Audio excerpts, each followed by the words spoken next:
Okay, good evening. Thanks everybody for coming and joining us.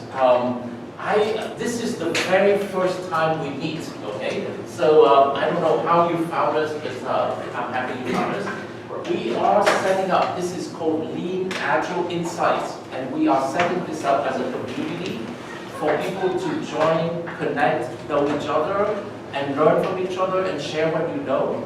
So we are about learning, about continuous learning. And that's what it is, and this is yours. It's not just us, and I'm going to tell you a little bit about who we are, and this is probably the last time we do that. It's really about you, and this should belong to you, and I hope that you join the community and come back regularly every month. I will tell you a little bit more about that. And yeah, and we will have speakers. So the formula is this. We're going to ask you also, to provide your input about what you think you want to learn for your job or the other members should learn. And then we will look for speakers, and actually you may suggest speakers yourself, right? Yeah, that's the spirit of this particular group. It's not just a speaking bureau where you come and listen to somebody. Certainly we will have a guest speaker every time, okay? But it's really for us to be together, mingle, get to know each other more, better and better, and actually learn from each other and help each other out, okay? And the most important thing is about learning to be better in your job, better in your future job, okay?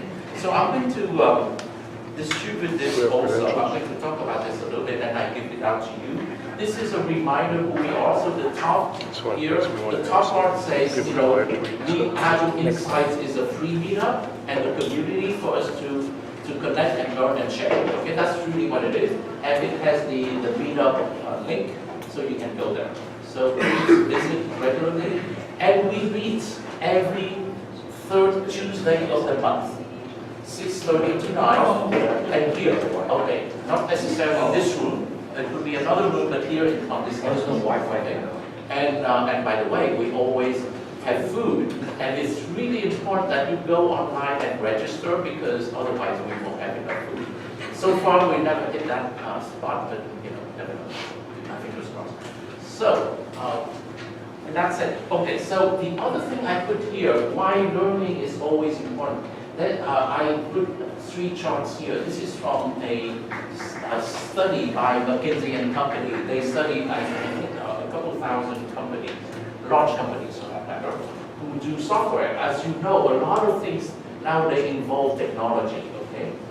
As you know, your products involve technology, your services involve technology, and that touches everything from, car rental to any particular thing, or to food delivery, you name it, there is a technology component. Now, with regards to that, so when companies develop technology, so McKinsey sampled them.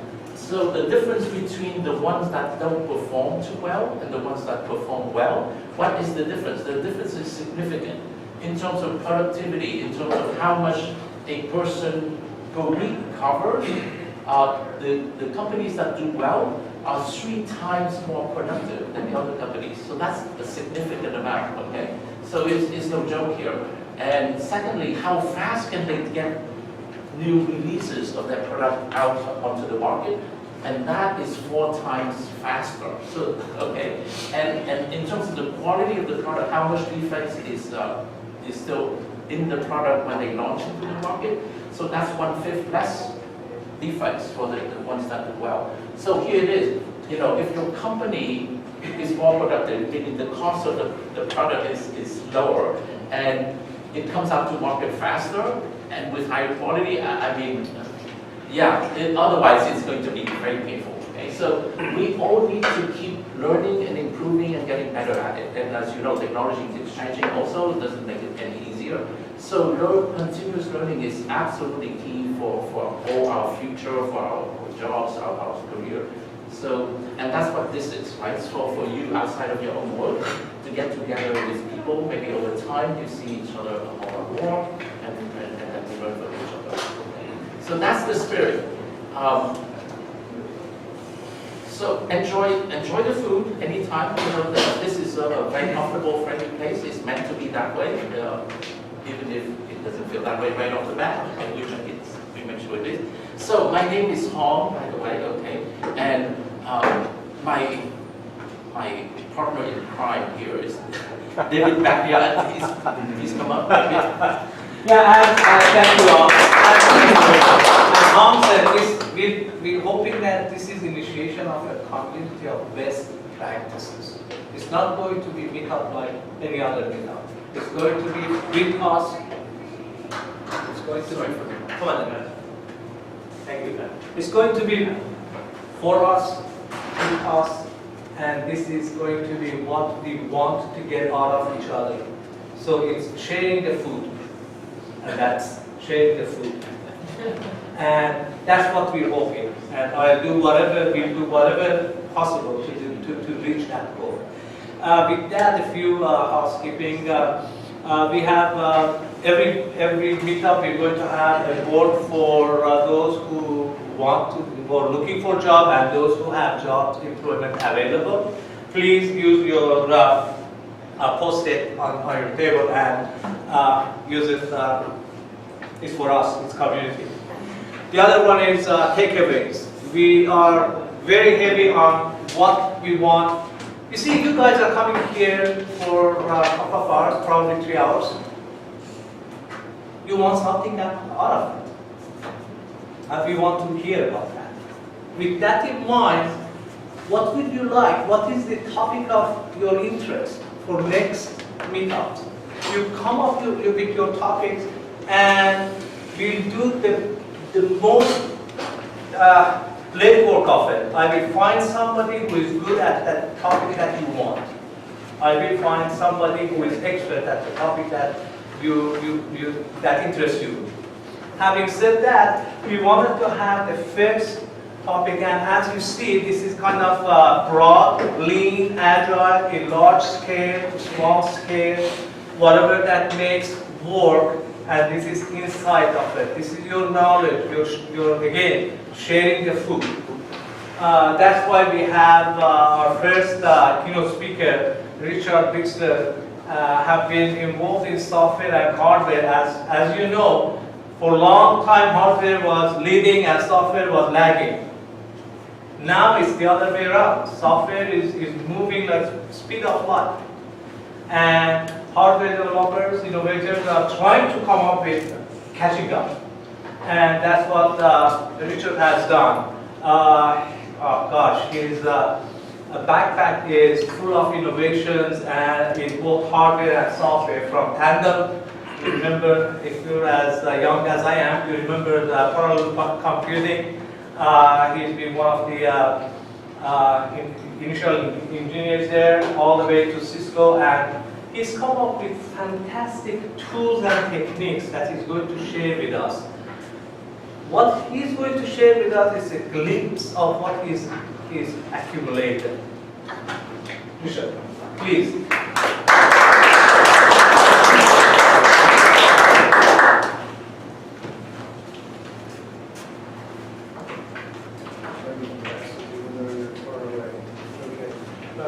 So yeah, I'm Richard, as David said.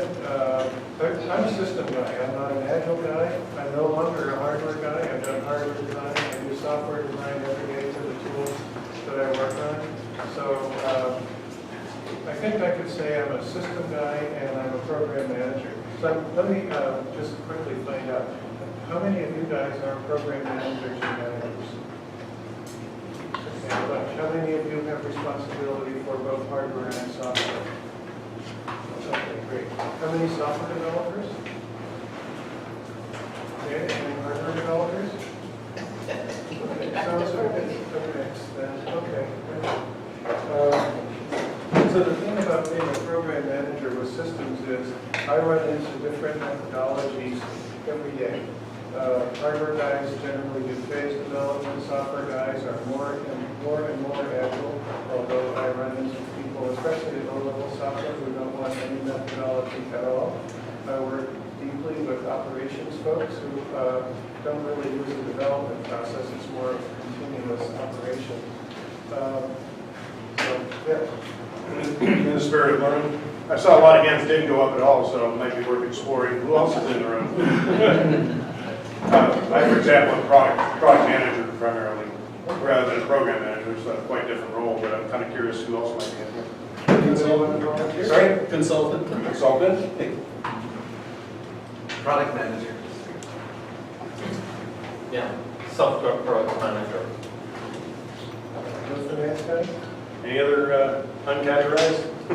Agile. And entrepreneur looking to my next startup.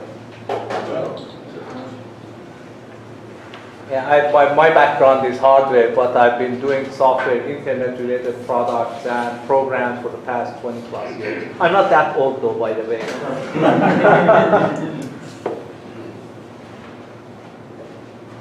So that's pretty much what I was saying.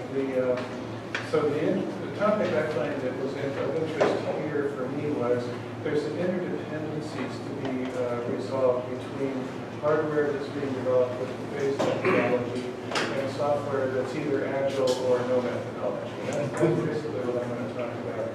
And I'm basically talking about my experience, what I've done, what I've seen, what I draw from it. I'm not advocating anything in particular. I did do a presentation a week ago with PMI on some tools that I put together that are largely about managing logistics. That covers a fairly broad area. I'm going to go through the hardware-software interactions, and then at the end I'll talk at a high level about those tools. But if we run out of time, that's fine too. I'll just go as far as we can get in that kind of stuff. So that's the topics. You'll see what that is. So first of all, let me say, so David, you probably know already, there is no hardware without software, right? None. So we start there. I started doing hardware development, and immediately, I mean, if there's RTL or firmware or a driver needed, you're talking with the software guys. And as a program manager, I don't get to throw the ball over the wall to somebody else to go resolve that. So that becomes my problem. So a lot of hardware now is developed offshore, but there's still a lot of nice modern stuff going on around here. I listed a few of them up there. Main boards, I worked for Dell for a little while recently. But RNICs, GPUs. Okay, the board on the left is an Intel AI board, Silicon AI. The board below is a 180 RNIC, means it runs RDMA. I have friends who are working on 400 gig RNICs now. So that was a year ago when that one was coming out. The board in the middle is a Dell, I think it's an 830 server, might be a 732 socket processors, Neon processors. And the box on the bottom right is a pure storage device. I looked at SSD, which is how I got sucked into EMC and then Dell, working on a similar product. There's very high bandwidth SSD storage for enterprises. Anyway, so these are all system, I call them elements. They're things that are pieces of system. They provide some functionality, but it's not end user function. It's pieces that will be integrated into systems. Here's some systems. I mean, we're going to get into rack systems in just a second, but the one on the left is an autonomous car. So there's a whole bunch of AI stuff going on there. Hardware being developed through there. Obviously, tons of software. The device next to it is a full genome sequencer from Pacific Biosciences.